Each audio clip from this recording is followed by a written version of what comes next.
Jung Jawa adalah kapal raksasa yang dibangun dengan teknik unik dan memiliki kemampuan luar biasa. Kapal ini pernah menguasai jalur perdagangan Asia dan menghadapi serbuan Portugis di Malaka.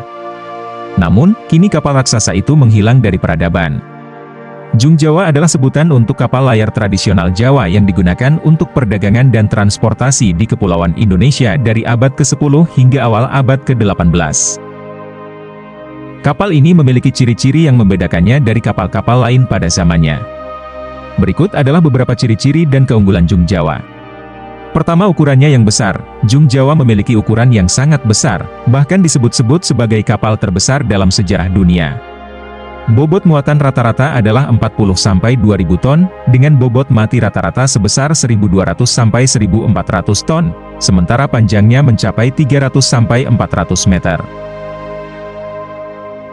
Kedua, teknik pembuatan yang unik. Jung Jawa dibangun dengan teknik yang cukup unik.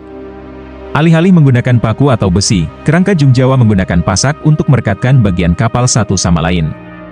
Kapal ini terdiri dari 4 tiang layar dan dinding besar yang merupakan gabungan dari 4 lapis kayu jati. Ketiga, kemampuan menahan serangan meriam. Jung Jawa memiliki kemampuan menahan serangan meriam terbesar. Dari 4 lapis papan kapal, hanya 2 saja yang bisa ditembus. Hal ini membuat Jung Jawa menjadi kapal yang sulit dikalahkan oleh musuh-musuhnya. Kemampuan berlayar jarak jauh. Jung Jawa memiliki kemampuan berlayar jarak jauh, bahkan dapat mencapai Samudra Atlantik pada zaman kuno. Catatan pertama mengenai Jung Jawa berasal dari sebuah prasasti di Bali yang berasal dari abad ke-11 Masehi. Kata Jong dalam bahasa Jawa kuno berarti perahu. Pada abad ke-14, Kerajaan Majapahit menggunakan Jung Jawa secara besar-besaran sebagai kapal angkut militer dan niaga. Kapal-kapal ini digunakan untuk menguasai jalur perdagangan Asia, khususnya di Selat Malaka, dan menghadapi serbuan Portugis di Malaka dengan kapal raksasa. Pada abad ke-16, Jung Jawa mulai bersaing dengan kapal-kapal Eropa yang datang ke Nusantara untuk mencari rempah-rempah dan komoditas lainnya. Kapal-kapal ini juga digunakan oleh Kesultanan Demak, Kesultanan Kalinyamat, dan Kesultanan Mataram sebagai kapal dagang dan perang. Sayangnya kapal raksasa Jung Jawa mulai hilang dan tak dikenal oleh masyarakat saat ini. Disebutkan salah satu penyebabnya adalah regenerasi kekuasaan Mataram yang membuat peradaban kapal Jung mulai hilang. Kala itu, Sultan Agung Mataram lengser dan pemerintahan Mataram jatuh ke Amangkurat I dan ia kemudian menjalin perjanjian dagang dengan Belanda melalui VOC. Salah satu perjanjian tersebut berisi bahwa VOC diizinkan membuka pos dagang di wilayah Mataram. Sementara Mataram diizinkan berdagang ke pulau-pulau lain yang dikuasai VOC.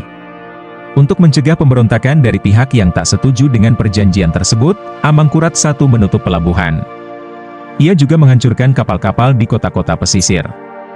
Keadaan semakin buruk saat VOC mulai menguasai pelabuhan pesisir di pertengahan pada abad ke-18. Saat itu, VOC melarang galangan kapal digunakan untuk kapal dengan tonase melebihi 50 ton. VOC juga menempatkan pengawas di masing-masing kota pelabuhan. Hingga saat ini, kapal raksasa Jung Jawa pun hilang dari peradaban dan hanya menjadi bagian dari sejarah maritim Nusantara yang terlupakan. Itulah sedikit ulasan tentang Jung Jawa, sebuah kapal raksasa legendaris Kerajaan Majapahit, yang kini menjadi sejarah dari kehebatan kerajaan-kerajaan di Indonesia pada masa lampau.